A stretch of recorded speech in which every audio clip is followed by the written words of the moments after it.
m'appelle Zeidan Bachili, je suis le cofondateur de Visucom et on est à l'initiative avec toute l'équipe de ce projet RAFET. L'objectif, c'est de juste, en quelque sorte, mettre en avant, c'est une campagne contre le body shaming, qui peut être, que ce soit le harcèlement, les préjugés sur le corps, les préjugés sur la beauté, etc. L'objectif, c'est juste permettre aux gens de s'accepter soi-même, accepter leur corps et ne pas juste se dire que la beauté d'un être humain s'arrête qu'au physique et aller au-delà de tous ces préjugés-là, tout simplement. Alors, vous avez abordé ce thème et vous avez dit également que c'est une campagne, n'est-ce pas, pour sensibiliser ces femmes, d'accepter de se connaître. Exactement. Aujourd'hui, à travers, n'est-ce pas, ce panel, est-ce que le message est bien passé par rapport, selon vous, est-ce que, voilà. Au fait, que ce soit ce panel-là, c'est juste une étape parmi tant d'autres. Comme vous avez pu le remarquer, vous avez assisté vous-même au panel en entièreté. C'est une étape parmi tant d'autres. Ça, c'est une phase où on a organisé cette conférence-là et on a pu au moins appeler les médias. Il y a eu aussi beaucoup de monde et de jeunes filles qui étaient là et qui ont assisté au discours des professionnels. Dans ce domaine-là, il y a eu beaucoup d'intervenants qui ont donné des avis positifs et qui ont pu au moins éclaircir sur certains points et donner leur point de vue sur ce sujet-là. Et je pense qu'il y a eu assez de choses qui ont été dites à propos de ça lors de ce panel et à travers les panélistes. La campagne. Bon, il y aura plusieurs étapes. On a d'abord commencé par la masterclass, cette masterclass-ci. Après, on va faire des visites dans les écoles et les universités afin de réveiller les consciences des jeunes et des élèves. Il y aura aussi des campagnes de sensibilisation dans les écoles et les universités. Il y aura aussi des ateliers de formation, des tables rondes, des occasions où tous les jeunes se mettront autour d'une table et vont discuter sur ce thème. On va aussi parler des blessures profondes. On va aussi faire des shootings pour rassembler vraiment toutes sortes de couches sociales afin qu'on fasse les shoots et qu'on réunisse les photos pour les présenter à un dîner de gala. Il y aura ça. Exactement. Sans oublier qu'on doit lancer les challenges sur les réseaux sociaux, TikTok, Instagram, WhatsApp, etc.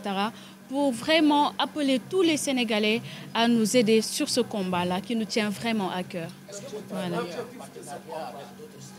Oui, nous avons par exemple EGICOM, nous avons Concertation Jeunesse Sénégal, nous avons UNICEF, nous avons le ministère de la Femme, de l'Enfant. Voilà, pour l'instant, machallah.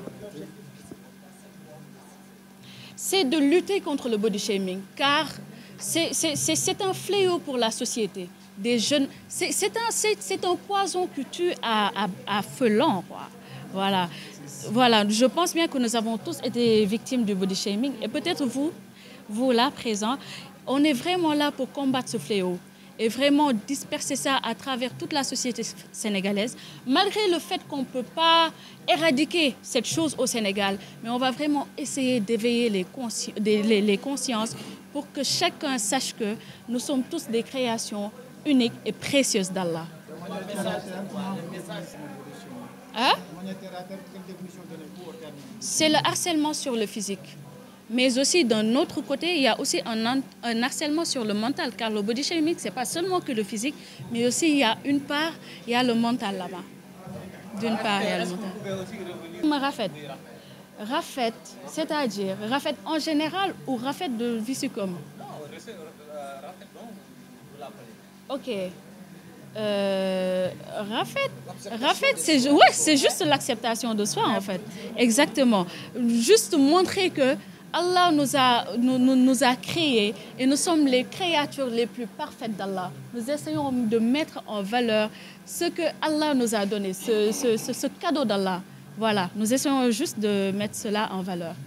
C'est ça, oui. Le regard de la société. Exactement. Mais en quelque sorte, est-ce que vous ne donnez pas une brèche au lobby homosexuel, par exemple, un garçon qui est féminisé. Donc, est-ce que vous ne lui donnez pas l'idée de s'assumer en société?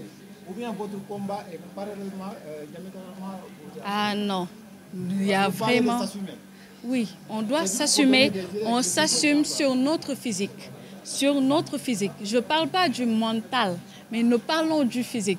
Un homosexuel, une lesbienne, etc., ça n'a rien à voir avec le projet Rafet. Nous prônons l'acceptation de soi, que tu sois mince, handicapé, que tu aies des déformations, etc. Accepte-toi comme tu es. Gëmal sa bopp, tout court. Dans un pays composé de 95% musulmans, oui. Vous n'avez pas de difficultés par rapport à cette sensibilisation? Non, pas du tout. Au contraire, tout le monde nous accompagne dans ce projet, que ce soit les imams, etc. En fait, je pense bien que c'est une cause tellement noble, car nous mettons en valeur, comment dirais-je, nous aidons d'abord les humains. Nous nous aidons entre les humains. C'est ça qu'Allah nous a demandé, non? Voilà, la sénégalaise, elle a vraiment besoin de soutien. Car le body shaming crée vraiment des problèmes mentaux, ce qui amène la dépression. J'ai été une fois en dépression et wallahi, tout m'a dit. Comme Nimalène Kawahe Sank dans le discours, je suis même allée jusqu'à boire une bouteille de parfum pour ne plus entendre ay waxi remarque ouais danga pata danga nangam, ça me saoulait vraiment. Alors j'ai vraiment voilà quoi te ñi ñep xamna ni jaar nañ ci dam na ci sama loxo ndax loolu kon vraiment bu cause bi jugé c'est pour jappalé suñu moroomu nit comme li ñuy wax nit moy garabam, c'est le meilleur exemple. Dañuy jappalante suñu biir ba bu waxi body shaming jeex bir Sénégal inchallah et peut-être même au-delà du Sénégal. Alors nous ñoy Visicom. À la base nous sommes une entreprise bo xamantene né ay modèles lañuy regrouper, modèle c'est-à-dire modèle photo, modèle vidéo, etc. Mais comme dañoo gis ni que man la Rokhaya Pauline Ndiaye ñu gën ma xamé Lina, initiatrice du projet Rafet. So fofu la jëm ci dañoo tam di déposer ay casting ñun ñi. Comme nous, on est dans le milieu de l'audiovisuel, faut nous postuler, ouais, on demande une taille de 1,95 m, etc. Mais on se dit, nous, est-ce que dafa am luñ ñu gëné, etc. Donc, non seulement ça, mais aussi on a remarqué que les handicapés n'ont pas leur place. Dañoo gis ni handicapé yi amuñ sen place ci audiovisuel. Muy handicapé muy albinos, il est très rare que tu vois un albinos dans une production sénégalaise. Donc exactement. Kon lolo tax ñu ni nañ taxawal projet Rafet parce que bañu créer suñu entreprise tamit féké wuñ création bi mais bañu adhérer suñu entreprise Visicom. Voilà, bañu adhérer entreprise bi dañoo recevoir ay retours yu bari. Xalé yu bari naan gëmuñu sen bop. Dañoo bëgg am confiance en soi parce que man parfois amul luñ ma dul yàq ci réseau yi yaa may dégg looloo tax ñu ni nag nañ taxawal projet bi te bañ ko taxawalee it machallah jeunesse sénégalaise bi ñëw na imam yi ñëw nañ ñëpp ñëw nañ.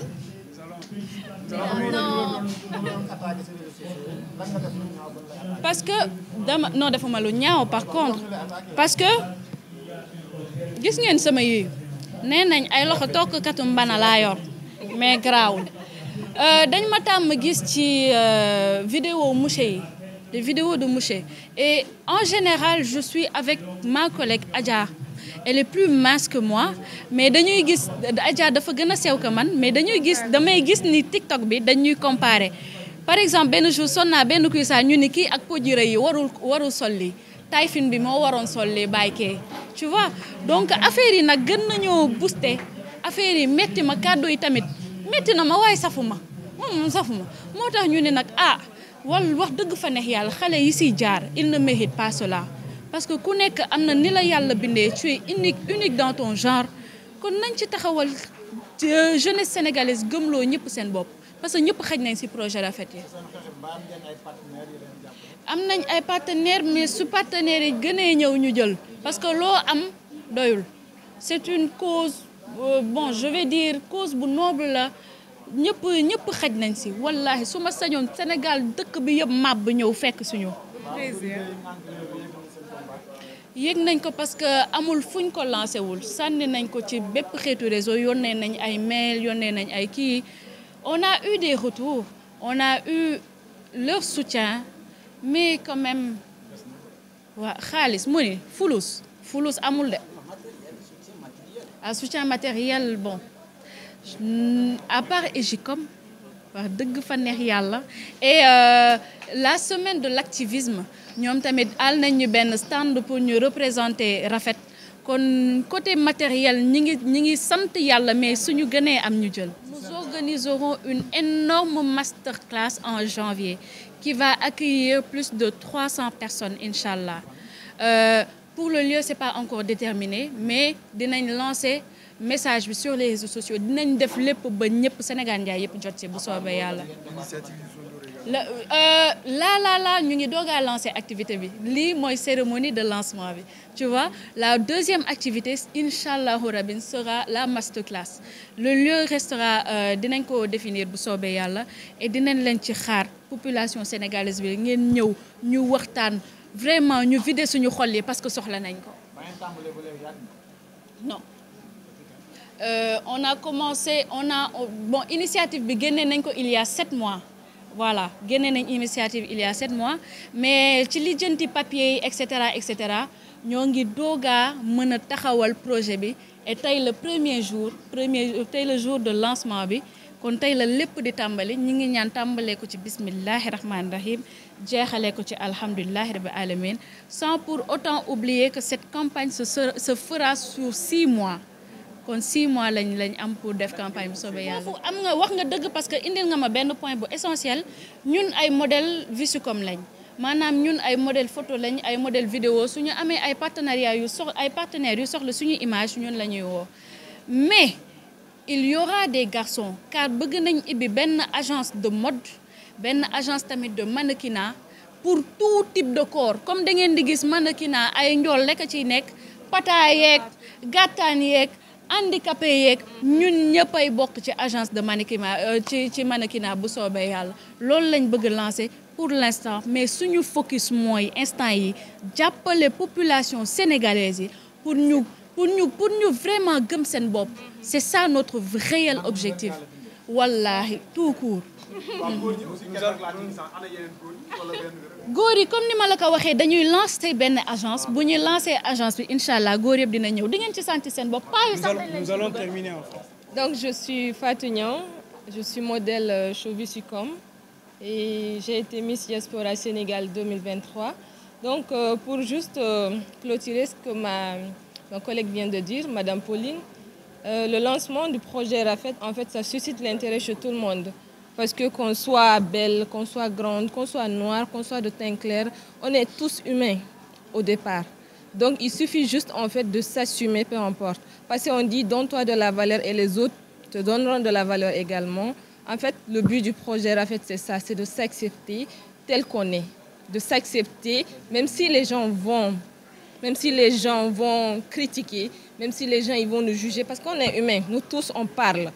On peut voir quelqu'un, telle personne est belle, on peut voir quelqu'un, telle personne est moche, mais c'est juste une idée en fait qui nous concerne. Donc tant que la personne en fait est concernée, ça la dégrade pas, moi je pense que ça va. Donc le plus important c'est de s'assumer, s'accepter et se respecter. Merci. Mais on a vu au niveau du cinéma, il y a une petite discrimination, on préfère souvent les filles qui sont de teint clair. Est-ce que vous pensez que ça aussi dépend de vos combats? Ça, je n'aimerais pas trop en tout cas m'aventurer là-dessus parce que tout à l'heure ça a été discuté à l'intérieur par les panélistes. Tout dépend, en fait tout est question de choix et de critères. On ne peut pas dire genre on ne te choisit pas parce que tu es de teint noir, non. On ne te choisit pas parce que ton teint ne correspond pas à ce qu'on cherche, genre les critères. C'est pas parce que tu es moche, non. C'est pas parce que tu es moche. On te choisit pas parce que tes critères de beauté ne sont pas ce que nous cherchons. C'est très différent en fait. Donc c'est ça. Moi je pense que tout le monde est Rafet. Hein. Et en fait je peux le dire haut et fort que tout le monde, peu importe comment tu es, grande, petite, grosse, potelée ou pas, tu es belle. C'est ça en fait, c'est le plus important, c'est de s'assumer.